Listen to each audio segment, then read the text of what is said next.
পুরুষের সেলাইবিহীন পোশাক পরিধান করার কারণ জানতে চাই।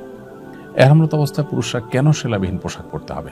আল্লাহ তাআলা একমাত্র ভালো জানেন। আল্লাহ কখন কোন আদেশ, কোন নিষেধ, কি কারণে দেন, সেটার হিকমত এবং রহস্য একমাত্র আল্লাহ তাআলা জানেন। আমরা আসলে এর কারণ বলতে পারবো না। আমরা শুধুমাত্র আমান্না সাল্লাম না, আল্লাহ তাআলা আমাদেরকে নির্দেশ করেছেন, তাই আমরা সেটিকে আমল করছি। এ হলো আমাদের বিষয়।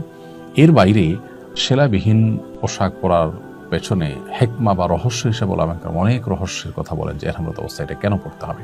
তার মধ্যে একটা হেকমা বা রহস্য হলো যে মূলত হজের এই আনুষ্ঠানিকতা বা কার্যক্রমগুলো সম্পন্ন করার সময় মানুষ যেন তার সরলতা এবং স্বাভাবিকভাবে সরলভাবে নিজেকে উপস্থাপন করে আল্লাহর সামনে, পরিপূর্ণ বান্দিগির যেন দাসত্বের জন্য প্রকাশ হয়।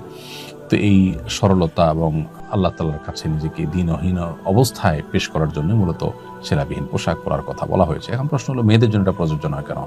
উত্তর হলো যে মেয়েদের জন্য এটা আসলে কঠিন, কারণ তাদের পর্দা, তাদের প্রাইভেসি এটা পুরুষদের মতো নয়, একটু ভিন্নতর, যার কারণে তারা স্বাভাবিক সেলাই করা পোশাক পরিধান করবেন।